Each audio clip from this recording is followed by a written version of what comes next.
noite! Tudo bem?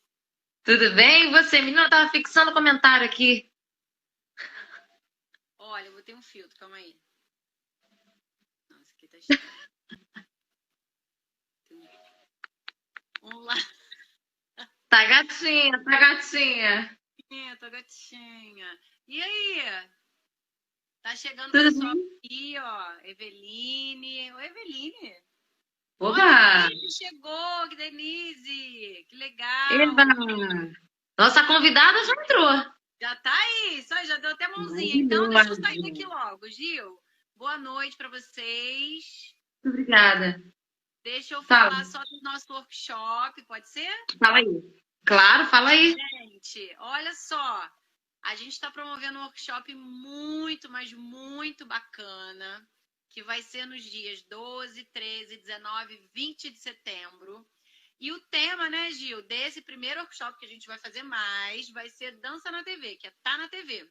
Então, para quem quer aprender, para quem quer aprender um pouco desse universo da TV, para quem quer conhecer um pouco, a gente vai estar com 3 grandes profissionais: Tatiana Estrela, Juliana Ciruf e Carla Clemente. E no último dia, um grande bate-papo, vai ter brinde. Então, assim, divulga esse nosso workshop, façam também esse workshop, que vai ser incrível, tá? Eu Tem tô aí igual, tudo explicadinho no nosso Instagram. eu tô igual a menina do Fantasia, né? Que ó, você tá falando de TV hoje. Tá igualzinha. Então, ó, olha, Angélica, deixa eu mandar um beijo para essa convidada de hoje que eu amo de paixão. linda. O Instagram não permite ficar 3 pessoas, que se permitisse eu ficava aqui. Faremos nós. Mas Pois como é. não dá, então, ó, um beijo para você. Ainda, né? Ele atualiza tanto, quem sabe não rola uma atualização dele aí para entrarmos nós 3 juntas. Calma, de O repente. quê? Não entendi. O quê? Atualiza tanto o Instagram que quem sabe numa próxima atualização ele não permite que mais pessoas Eu tenho entrem. certeza que não é só a gente que reclama, né? Deve ter gente falando, poxa, não é? Pois é. Pois é, vai melhorar, Então vai tá bom. progredir. Então, ó, Feliz beijo dia do pra... bailarino! Feliz dia do bailarino! E o professor de educação física também, ó. Você, eu no caso não, mas você, feliz dia do profissional de educação física também. Então, ó, beijo! Então tá bom. Um beijo! Pronto, dona Angélica removida, dados os recados. Agora deixa eu deixar a nossa convidada aqui na agulha. Seguinte, vou falar um pouquinho do currículo dela antes de a gente chamá-la, tá?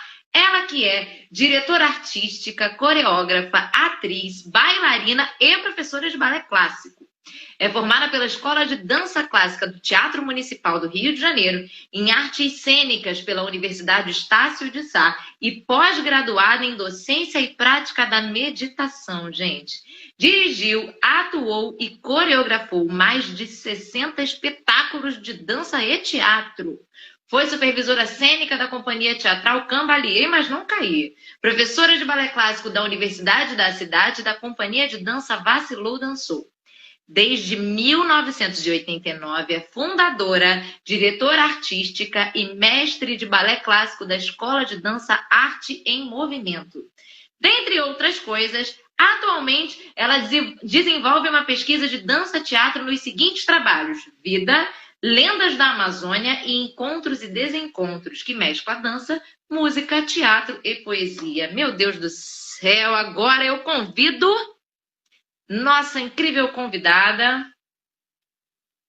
Tcharará.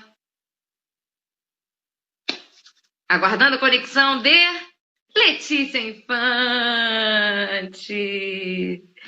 Que feliz em tê-la aqui, Letícia. Obrigada por aceitar nosso convite. Nossa, foi um prazer. Você sabe que a Angélica foi minha aluna e foi professora na Arte em Movimento. Eu tenho um carinho enorme por ela. E você, essa simpatia. Você já fez aula lá também, não é?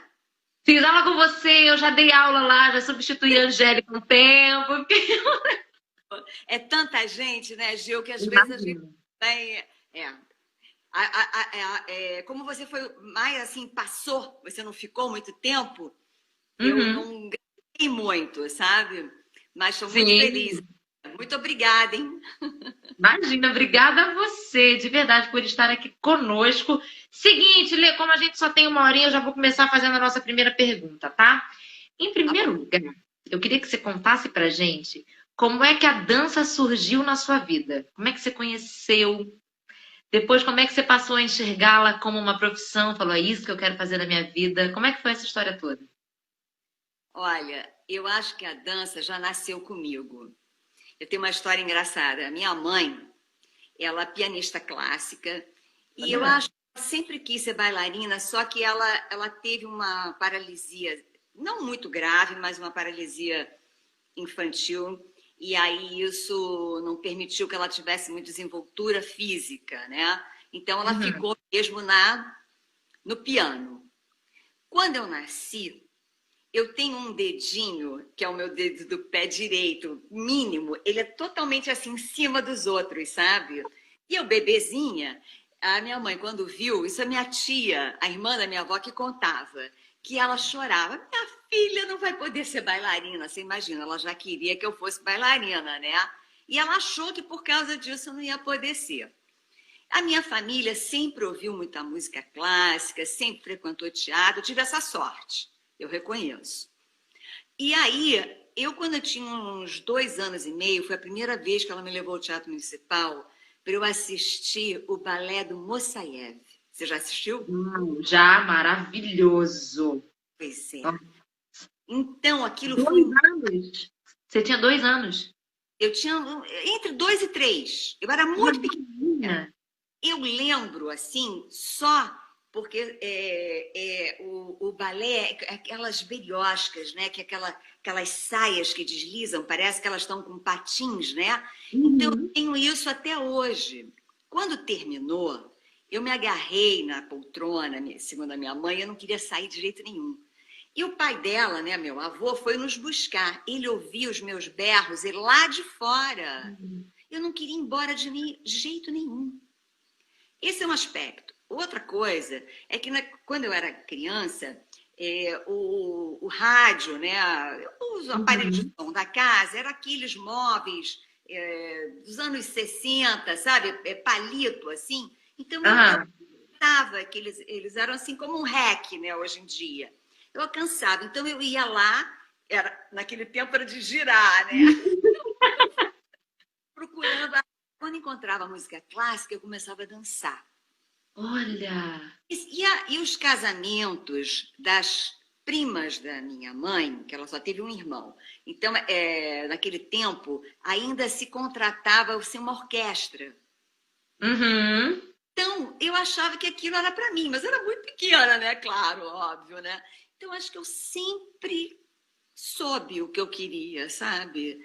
É uma coisa que eu tô, né? A outra questão, aí sim, é você realmente ir se aperfeiçoar, porque, assim, eu acho que você gostar da dança é uma coisa, mas você querer ela para a sua vida, para você fazer disso né, uma profissão, dançar, todo mundo pode e todo mundo gosta. Agora, você realmente, né, se moldar dentro de uma técnica, principalmente o balé clássico, né, que é muito exigente, e você entrar nessa forma, né, você aceitar esse ritual diário e essa superação, eu acho que foi a vida, né? Mas sempre gostei, foi sempre o melhor lugar de estar no mundo. É na sala de aula, pode ser fazendo aula, ensaiando, dando aula e, obviamente, no palco, né? Aí é tudo de bom, né? Então, você começou a fazer aula com quantos anos? Aula de dança? Então, aí quando eu era bem pequenininha, porque assim, a família do meu pai, eles são cafeicultores do norte do Paraná. Que legal. E a família da minha mãe, daqui do Rio de Janeiro e tal. Então, a minha vida sempre foi um pouco assim, lá e cá, né? Então, a minha mãe, quando eu era muito pequenininha, ela me colocou na escola da Tatiana Lescova, mas logo em seguida a gente foi para o Paraná.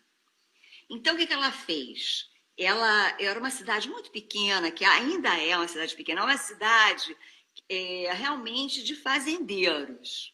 Então, assim, as famílias mais abastadas mandam os filhos para fora para estudar.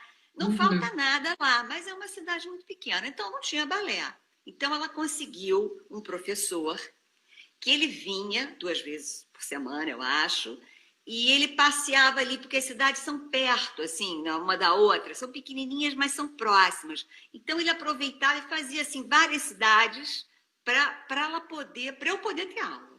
Olha, que Isso, massa. só que eu não me lembro do nome desse professor. Depois eu vou até buscar, porque agora me deu...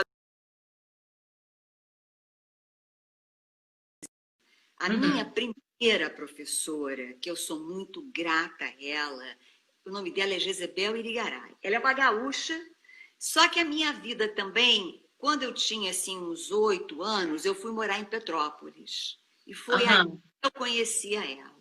E os meus primeiros passos foram feitos por ela. E ela é uma pessoa assim, muito importante para mim, para a minha formação, pelo amor que eu tenho à dança também. Quer dizer, eu já tinha, mas às vezes a gente pode ficar até traumatizada, não é verdade? É. Não é? A gente sabe, né? Os desafios que a gente passa. Exatamente. E então, principalmente nessa fase, né? E ela foi muito feliz nessa construção, assim, sabe? Então, ela me preparou e aí eu entrei para a Escola de Dança do Teatro Municipal, que eu tive também uma grande mestra, que eu, assim, ela já virou estrelinha, que foi a dona Consuelo Rios. Não sei se você conheceu. Não cheguei a conhecer, mas de nome, sim. Pois é. Então, ela é uma pessoa também, assim, que foi muito marcante na minha vida, né? Assim, como professora, e todos os professores que passaram ali, né, na escola de dança, e eu já morando com a dona Eugênia Fedora, eu fazia aula na escola dela, o professor Eric, a dona Consuelo, chamava ele para me dar aula particular no estúdio dela. Olha, o professor Eric, fui aluna também da Helena Caminada, a mulher dele, né?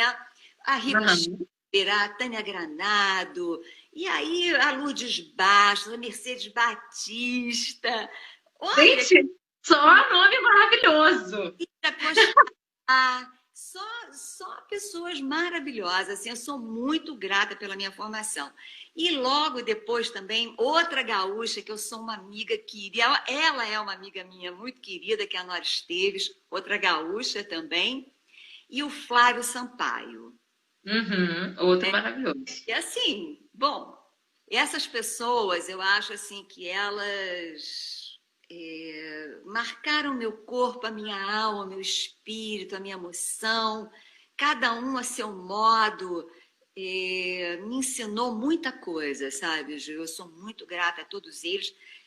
Me desculpa se eu não estiver falando de alguém aqui, porque às vezes a gente fica emocionada, né? E tomara que eu não tenha falhado com ninguém. Mas essa galera foi uma galera muito importante. Agora, eu preciso dizer o seguinte. Eu abri meu espaço, o Arte em Movimento, que é aqui no Rio de Janeiro, em São Conrado, em 1989. Sim. E aí eu vou dizer uma coisa para você, Gil. Eu acho que os meus alunos é que são os meus grandes professores, sabia? Olha, que lindo isso. É verdade. Caramba. Porque é desafio um atrás do outro, né? Imagino. Quietos, mas eu estimulo isso. Eu acho assim que o respeito tem que haver, mas não pode haver medo. Você tem que expressar, que perguntar. Eu acho que, e eu adoro quando eles fazem isso, quando eles me dão feedback, o que eu não entendi, o que eu posso consertar. Então, eu vou criando, aí eu vou adaptando a aula para, né, para aquele corpo. Sair da zona de conforto, né? Como é que eu posso explicar de uma maneira que eu ainda não tentei para ele que não entendeu entender? Tem tudo isso, né? Isso é tão legal. Ai, é maravilhoso isso, né? E a gente vê que a gente não para de estudar, né? É o tempo inteiro desafio. E aí, às vezes, não só para como entender, mas como ele também se superar, né? Como ele executar aquele movimento de uma forma, né, mais plástica, menos dolorida, com mais prazer, fôlego, resistência, né? E eu acho que incentivar a ouvir música clássica é muito importante, porque assim, infelizmente, eu acho que no Brasil a gente só tem uma rádio, que é a Rádio MEC, que toca música. A televisão, a mesma coisa. Então a gente precisa pensar. Porque as outras músicas, elas estão aí, você caminha pelas ruas, você escuta. Mas música clássica aqui no Brasil é mais difícil. E eu acho que com o passar do tempo está cada vez mais. E a música clássica, porque como eu tive essa sorte, né, Gil, como eu te falei, de ter a música na minha vida desde sempre, eu nem sei como seria viver sem música clássica, porque é a minha música preferida. Que lindo. Mas eu ouço muita gente, às vezes os jovens, dizendo que às vezes tem uma dificuldade de ouvir a música clássica, né? Então eu acho que a gente... Você acha que pode ser uma questão de hábito também? Não, e como você falou, não é cultural, né? Infelizmente, porque é tão rico, mas não é cultural. Exatamente. Né? Eu acho que esse é o ponto. Então, eu acho que nós, educadores, a gente vai fazendo, a gente vai botando as músicas que são mais palatáveis, mais digeríveis dentro da música clássica. Você não vai começar com Schubert, que eu amo, mas eu acho que não. Eu acho que você pode começar com uma valsa de Strauss, aí as músicas do balé de Tchaikovsky, né? E aí você vai habituando aquele ouvido, né? Você vai colocando até perto disso, assim, né? Os brasileiros, mesmo assim, o Tom Jobim, que já tem uma construção, né? Você vai acostumando o ouvido. E aí é um mundo que, depois que você entende a música, que você, né? Aí você vai ouvir um Debussy, aí um Chopin, você vai ficar... não sei, no céu, né? Traz uma paz, não traz ouvir música clássica? Olha, é engraçado você falar isso, porque quando eu era criança, o meu pai tinha umas coleções que era do jornal O Globo. Lembra? Tinha um CD, tinha 4 CDs, um de cada cor, com uma coletânea de músicas clássicas. E eu ficava dentro do meu quarto, criança, igual a doida, dançando igual a maluca música clássica, ouvindo o dia inteiro. Eu amava. Eu acho muito legal. Eu acho que é isso que você falou. É criar esse hábito, né? Então, eu sempre incentivo, né, os meus professores, os de balé, a eles, porque às vezes, sabe, Gil, eu vejo assim, aulas de baby, aulas de preliminar, às vezes você, para agradar, você acaba colocando aquela música da Xuxa. Nada contra, mas isso tem. Se a gente não acostumar essa pequeninha com uma outra possibilidade... Eu me lembro, vou falar uma coisa aqui, dessa minha primeira professora, Josebel Irigaray, eu era bem pequena, e ela me fez fazer um padedê com Jesus, Alegria dos Homens, de Bach. Isso ficou na minha cabeça, eu nunca mais esqueci. Então, quando você dá essa oportunidade para a criança... Porque, assim, na verdade, a gente acaba tendo que educar a família toda, né? Não é? Então, assim, se a gente no teatro só ouvir as músicas que a gente já escuta, a gente não vai educar. É verdade. Não é? É verdade. Eu sempre penso nisso, sabe, Gil? Eu acho que é bacana a gente, como educador, estar sempre antenado, né? Que música que eu posso... Porque, assim, agradar, a gente quer... Mas a gente tem que educar. E não é que a gente vai desagradar, não é? Eu acho que vai educar, é isso que a gente está falando, né? E Vai criar. criar um outro universo, né? Diferente do que ela tá habituada fora dali, né? Exatamente. Eu acho que os nossos governos, eles faziam, por exemplo, na Quinta da Boa Vista, não sei se você chegou a ver, mas assim, eles levavam balé, levavam ópera, levavam orquestra. Então o povo, ele podia ver, né? E eu acho que isso está tendo o mesmo tipo de repertório, sabe? De Sim. música. E aí a dança que está tendo, que está fazendo sucesso, é a dança que acompanha esse tipo de música. A gente Uhum. está criando uma outra possibilidade, né? E aí, assim, dança na escola é importante, mas qual é a dança que a gente vai colocar na escola, né? Então, assim, será que a Uhum. gente não tem que dar espaço? Porque senão a arte erudita, ela vai ficando tímida. E Sim, aí não é? é verdade. A popular, ela tem que ter espaço, sim. Mas eu acho que ela já tem, né?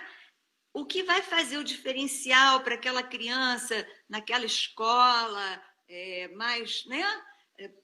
Numa escola municipal, estadual, ou mesmo numa escola particular também, né? É ela ter a possibilidade, porque assim, só existiu um Beethoven porque ele ouvia música clássica. Com Só certeza. existiu um Nijinsky, um Nureyev, um Baryshnikov, um Vassiliev, uma Osipova, uma Makarova, porque eles tiveram oportunidade, porque isso era valorizado ali, né? Uhum. Naquele meio, né?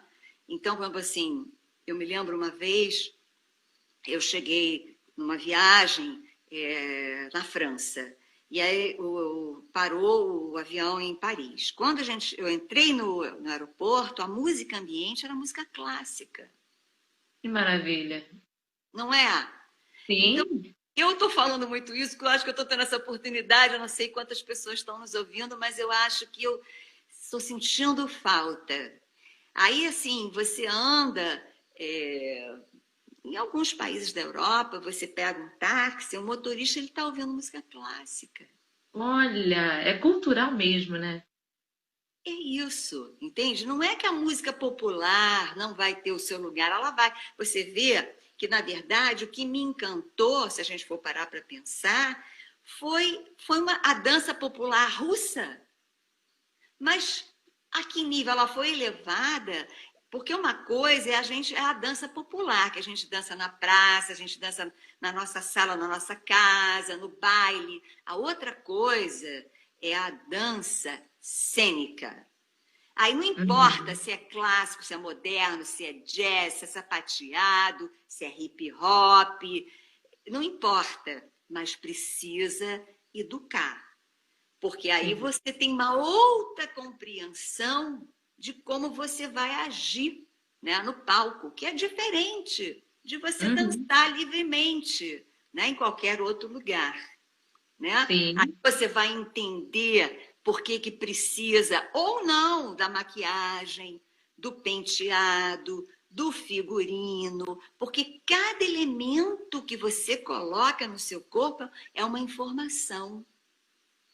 E De às acordo com uma proposta, né? é uma proposta. Então não pode ser aleatório. E é Sim. diferente de eu estar me olhando na frente do espelho e eu sei que eu vou ser vista, digamos, numa dança popular, numa casa, num clube, como é que chama? Numa balada. Eu vou estar perto. Quando eu vou cênica, eu tenho uma iluminação que modifica, né? Uhum. Eu tenho Total. a distância, né?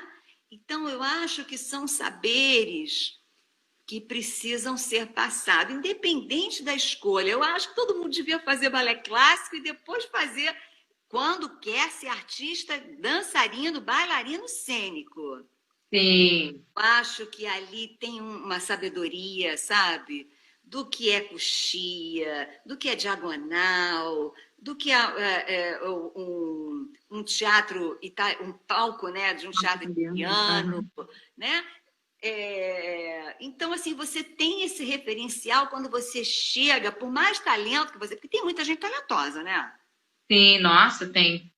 Tá demais, né? Vou te falar. Então, eu vejo isso. Mas o que eu sinto, sinceramente, falta Aham. de... Que é um ajuste, Sim. que não é É. muito. A pessoa já é extremamente talentosa. Bota o pé, desce, sobe, gira na cabeça. Coisas incríveis, né? Mas o que eu quero dizer, né? E eu também acho que a versatilidade é que constrói o artista. Então, Uhum. sempre da mesma cara, sempre com o mesmo gestual, Aham. e não dá mais, né? Então você precisa quebrar essa esse artista, né? Vamos falar assim, porque pode ser, vai, Estereótipo, né? é, Essa, essa caixinha. É. você precisa quebrar para essa pessoa se desmontar com coragem e se recriar. Aí, imagina, Gil, o que não vai ser, não Mas é? você não acha que às vezes é um. Eu tô fugindo total daquele roteiro que eu fiz. A gente tá num papo super legal aqui. Você não acha que tem um pouco a ver com o imediatismo e o comodismo que a gente meio que vive culturalmente hoje? Eu Num todo, sabe? totalmente isso. Eu acho mesmo isso. Eu acho que essa cultura do descartável, né, Aham. do fast food, né? E então assim, eu acho que tudo você pode ritualizar, sabe? Eu acredito que em momentos sagrados. Então você vai para a cozinha. Antes de você ir, qual é o alimento que você vai comprar? Quanto tempo você vai demorar para cozinhar aquele alimento? Como é que você vai colocar ele na mesa? Sabe, eu por mim, eu tô há 6 meses em casa, só eu e o meu companheiro, mas a minha mesa simples, mas ela é bonitinha pra caramba, sabe? Eu com olhos, então eu ajeito para mim, para ele, olha aqui, um copinho d'água não é nada, mas é bonitinho, me faz bem.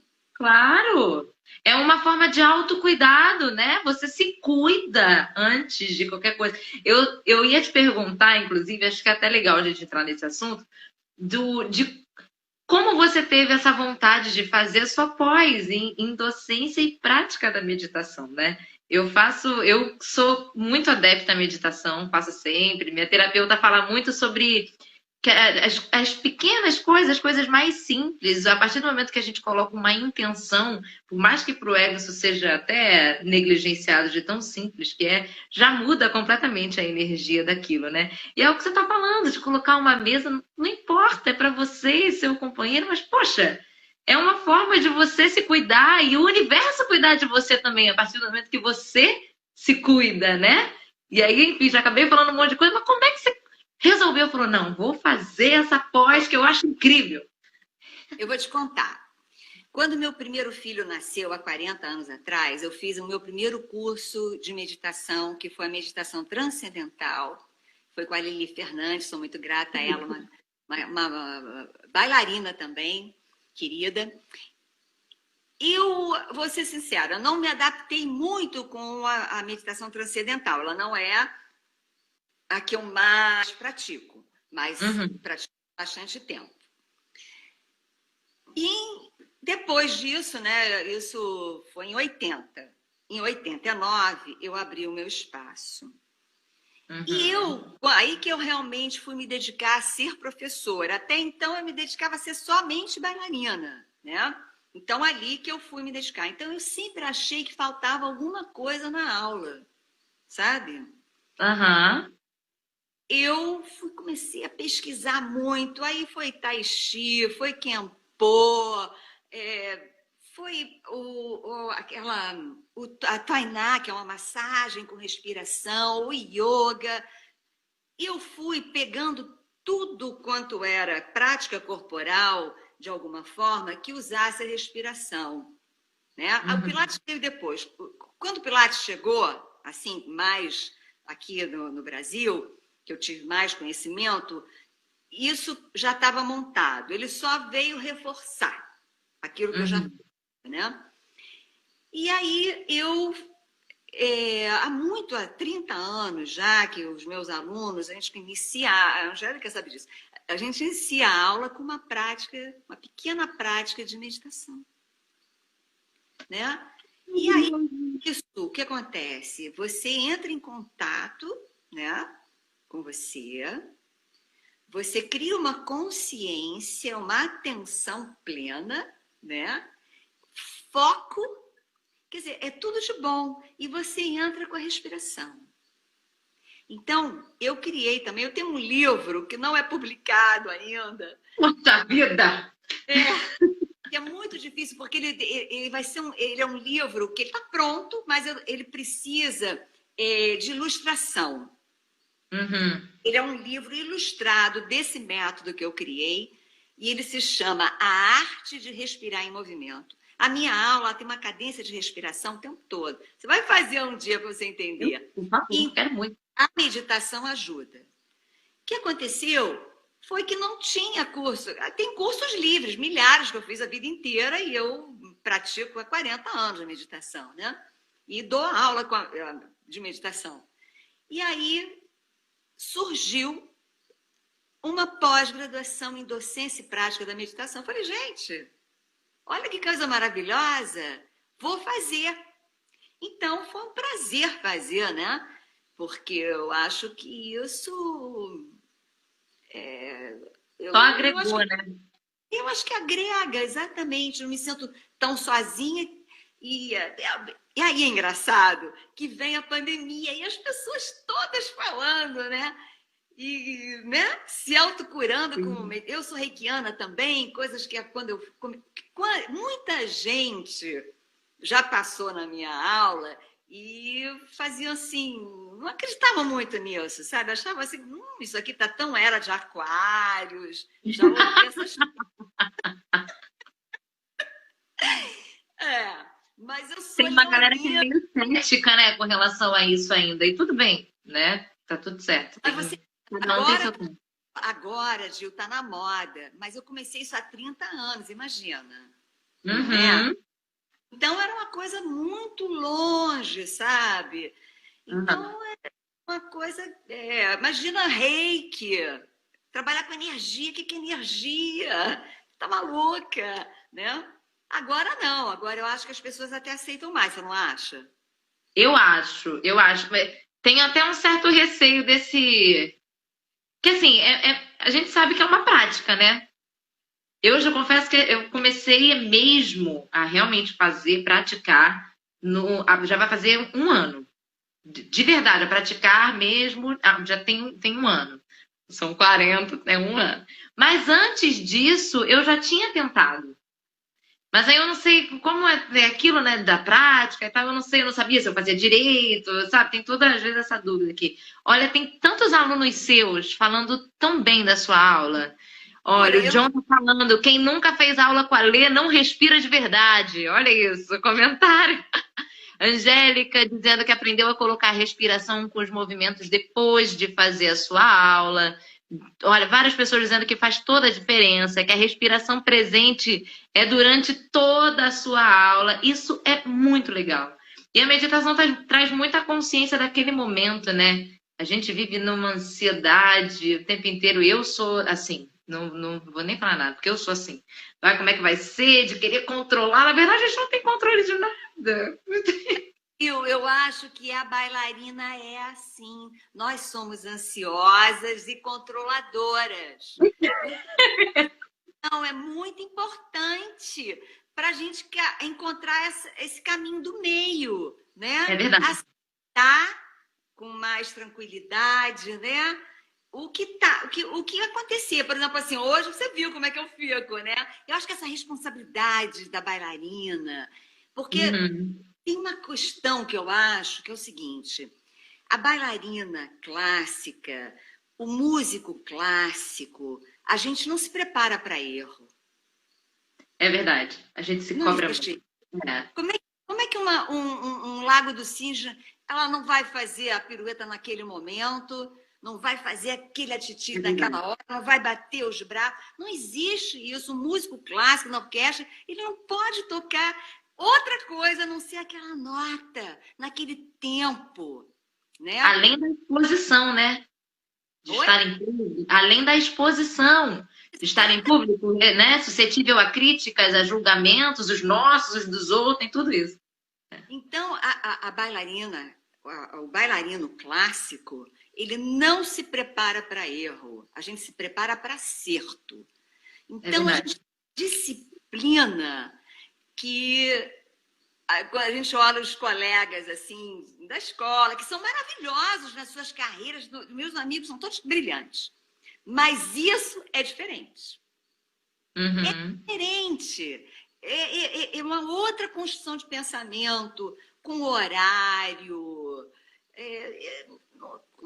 Assim, é uma live, um programa, né? Mas o programa dê certo. Então, eu quero saber que horas que eu tenho que estar preparada, não é?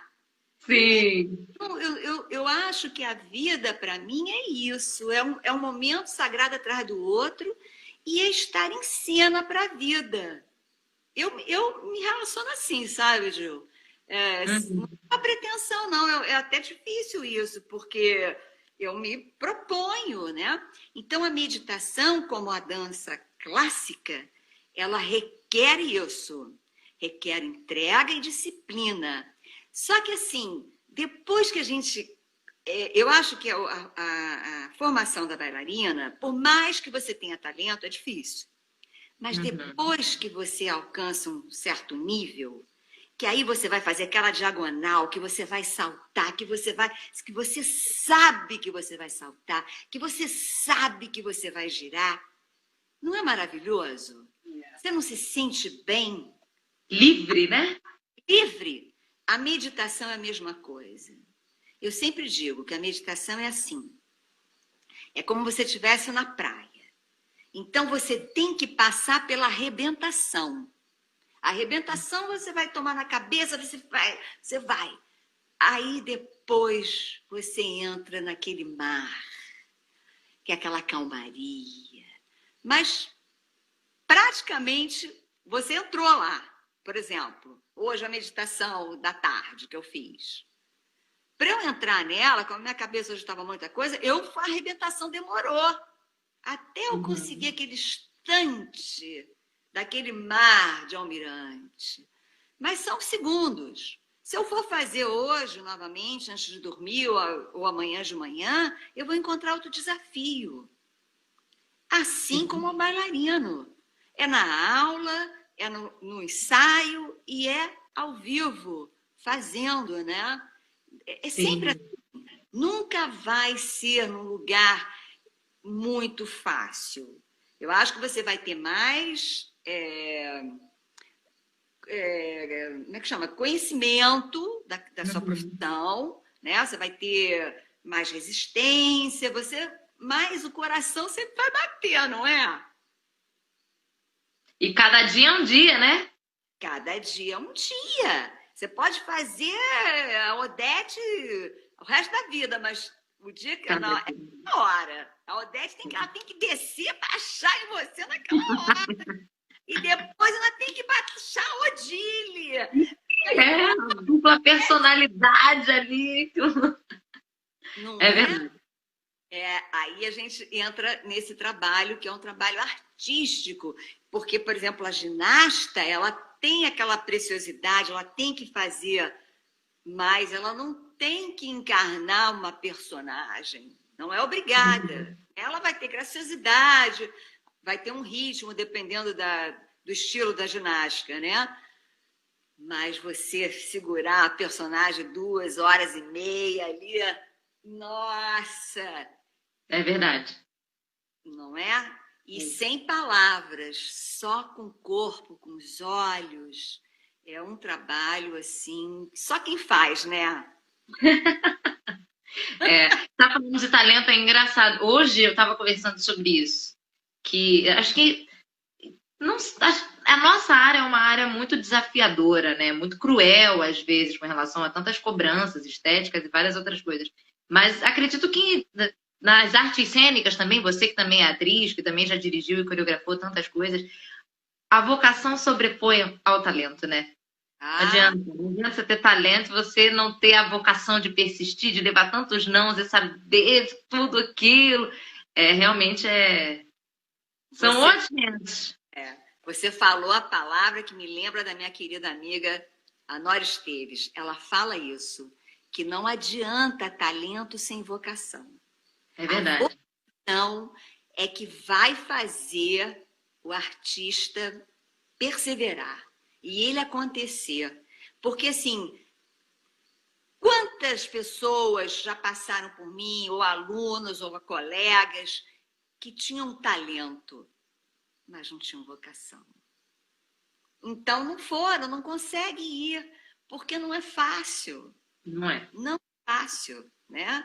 É suar muito a camisa, é muita também, assim, acho que uma generosidade de você com você mesmo, de aceitar, né? E você não se comparar com ninguém, você ter a sua arte única, né?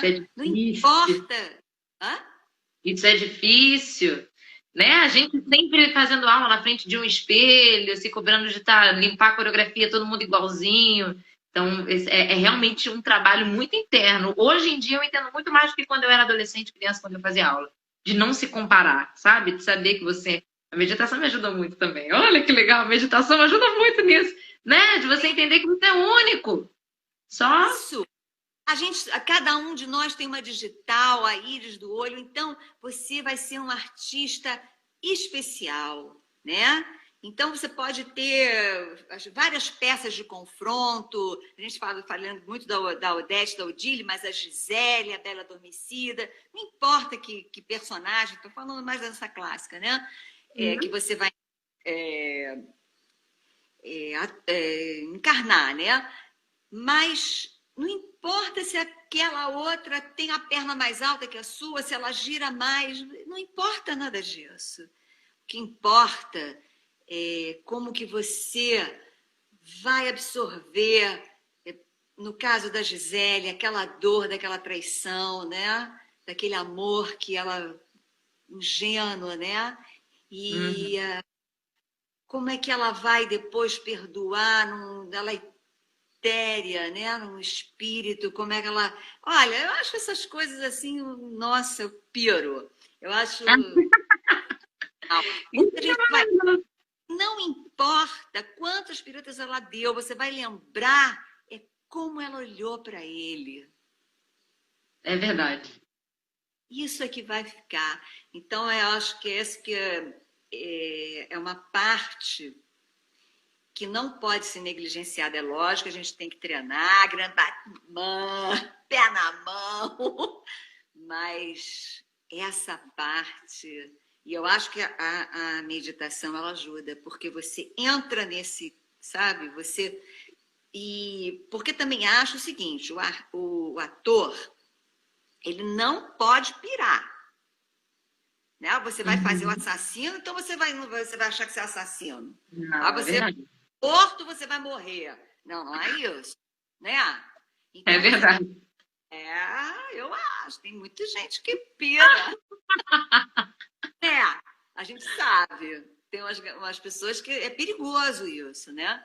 Então, acho que a meditação serve para isso também, sabe? Para você poder absorver as emoções, os sentimentos, mas também se separar. Saber, isso é para aqui, isso eu uso aqui, isso aqui não. Agora foi, acabou, chega, né? Zerou, né? Senão a gente não consegue fazer no dia seguinte, né? É verdade. Dor, né? Então, eu acho que é meio que a construção, né, do artista, né? Mas, volto, precisa ouvir muito, precisa ver muito, né? E coisas de qualidade. A gente tem que saber ler também. Eu sempre digo isso, quando assim, uma formação do bailarino, bailarina, né? Você, no mínimo, você tem que conhecer Tchaikovsky, Shakespeare, Você, pelo menos isso, você tem que conhecer. Se você não conhece, se você nunca leu e nunca ouviu, é difícil formar. Então, aí fica outro recado aí também para os nossos colegas professores, né? Para a gente poder... Não é só imitar, não, os balés que já existem. Não é só isso que eu estou falando, não. Eu estou falando, assim, de incentivar, sabe? A leitura, né, dos grandes clássicos. Eu sempre falo isso, que eu acho que a arte erudita, ver os grandes pintores, aí você vai ver uma paleta de cores. Aí, quando você for ver os contemporâneos, aí você vai ter outra crítica. Aí você vai entender. Mas você tem que ver, né, como é que é. Você tem que olhar a história da arte, né, pela música, pelas artes plásticas, pelo teatro, pela dança, né? E passando por essa erudição. Você tem que conhecer um pouco do teatro grego, né? Tem que saber, eu acho. Não, tá. Eu concordo. Isso pauta a gente até para as inovações que a nova geração traz também, né? Não é? Isso é muito importante. Exatamente, né? A história do Édipo, né? Você é atual, a gente está tendo aí na televisão coisas incríveis, falando de histórias familiares terríveis, né? E aí a gente fala, olha, mas olha só, como é que alguém construiu uma história já, né? Sei lá, 3 mil anos, 4 mil anos, não sei. Muito tempo, né? Então, e também para a gente não achar que a gente está inovando, criando uma coisa que você pensa que você... É verdade, tem isso. Letícia, a gente tem 13 minutinhos para acabar o nosso bate-papo. Já tá acabando, passou rápido. Seguinte, a gente vai fazer um bate-bola. A gente costuma fazer um bate-bola rapidinho aqui. Eu vou fazer uma pergunta. É simples, tranquilo. Tá? Todos os nossos convidados passam por isso, fica tranquilo. Até eu já passei por isso. Tá bom. E aí depois a gente faz as considerações finais e se der mais um tempinho a gente comenta mais alguma coisa, tá? Então vamos lá. Sua cor preferida, Letícia? Branco. Primeira pessoa que fala branco. Sério, de todos os nossos convidados, primeira pessoa. Comida preferida? É a reunião de todas as cores. É maravilhosa. Maravilhosa. Sua comida preferida? Arroz com feijão. Um filme? Ai, é aquela com a... Tá me faltando o nome dele. Peraí. Calma, tá. Deus. Com a Shirley MacLaine, com o Baryshnikov. Turning Point. Momento de decisão. Arrasou. Uma música? Olha, eu amo Debussy. Então, eu amo L'après-midi de um fauno. A tarde do fauno. Eu amo. Maravilhoso. Um livro? Nossa, livros são vários, assim, muito importantes na minha vida. Eu vou falar de um agora, que é uma outra vertente da minha vida, que é o Semeadores de Vida. Olha, Semeadores de Vida. Ele fala sobre o que, Letícia? Isso é um assunto que daria uma outra live, hein? Então dá uma pincelada rápida. Olha só, ele fala de uma comunicação de um ser com um peruano e ele, então, introduz a ele numa prática para a construção de um novo ser humano. Então, gente, mas isso é uma coisa incrível. Eu estou te falando, isso é outra coisa, e que é uma parada... Assim, a gente não está sozinho no mundo, né? No universo, né? E a gente tem visitas né? Só que assim, a nossa frequência é muito densa. Então, é como se a gente, por exemplo, assim, eu sempre comparo com isso, para a gente ir no mar, a gente tem que se vestir com aquela roupa, usar aquele escafandro, e a gente consegue ir até uma certa... a gente não consegue ir muito profundo, né? Então, é a mesma coisa para seres que estão por aí, né? Então, não é fácil a nossa gravidade, a nossa densidade, mas eles estão aí, as pessoas que conseguem uma comunicação, como o Charles Peirce Wells, e trouxe para a gente uma maneira de você reconstruir o mundo, lidar com... Legal, vou pesquisar que eu fiquei curiosa. Alguém para abraçar, se você pudesse nesse momento, quem seria? Mas aí eu não posso falar de um só, gente. Não, pode falar, vai, vamos abrir essa sessão. 2 filhos, eu tenho 4 netos, eu tenho meu companheiro. A família inteira, junta num abraço coletivo e tá valendo. O companheiro tá até fácil, mas os meus filhos, a gente só tá se falando pela telinha, e os meus netos também. Isso dá um negócio, não dá? Tá. Um apelo, um vazio. Ai. Filhos, se eles estiverem aí, um abraço, beijo. Meus netos maravilhosos. Só tenho neto homem. Não tive uma menina. Olha. Uma palavra que defina Letícia Infante. Dança. Que linda. E para terminar esse bate-bola maravilhoso, uma frase. Meu Deus, isso eu não sou boa. Deixa eu Duvido, já falou várias aí maravilhosas. Ai, meu Deus. Uma frase é muito difícil. Eu acho que eu vou dizer assim, que seja perdido o dia que não se dançou. Maravilhosa. Gente, que incrível. Letícia, muito obrigada, de verdade. Gente, temos 7 minutinhos. Alguém quer fazer alguma pergunta para Letícia? O momento é agora. Olha, vários comentários maravilhosos para você. Mestra, uhul, falando. Que tudo, tô amando esse papo. Olha, que aprendizado no dia da bailarina, viu? Perfeito demais. Bailarinas, olha, minha reverência para vocês, queridas. Parabéns, Letícia, você é maravilhosa. Vários comentários incríveis aqui, Letícia. Que prazer ter você aqui, principalmente no dia de hoje. Realmente, um dia tão importante. Dia da bailarina. Dos bailarinos. Dos bailarinos, é isso aí. Muito obrigada. A sua escola já está aberta, Letícia?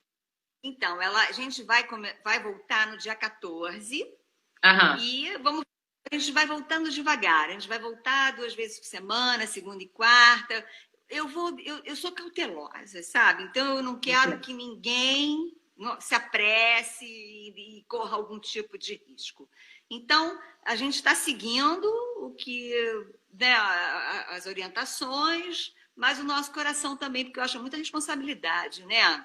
Que as informações ainda estão um pouco truncadas, mas assim, o Zoom, a gente está dando aula pelo Zoom, tem dado certo também. Então, quem quiser nos procurar, vai ser, né, um prazer. E vamos voltando gradativamente a partir do dia 14. Tá bem, então eu vou combinar que eu quero fazer a sua aula, tá bom? Imagina, o prazer e a honra vai ser toda minha, que eu estou curiosíssima para meditar fazendo aulas, vai ser incrível. Muito obrigada. Gente, obrigada. Oi, perdão, falhou aqui para mim. Não, estou falando que você vai ser muito bem-vinda. Obrigada, que feliz. Você é um ser de luz, Letícia. Que energia maravilhosa a sua. Muito obrigada, de verdade. Obrigada a todo mundo que assistiu aqui o nosso papo. Quinta-feira, Angélica vai estar aqui em cima. E Ney vai estar aqui embaixo conversando com ela também, tá bom? Então, obrigada mais uma vez. É uma honra ter você aqui conosco. Obrigada a todo mundo que assistiu. Um beijo. Um grande beijo. Feliz dia da bailarina, né? Para todos nós, bailarinos. Beijo. Beijo. Tchau.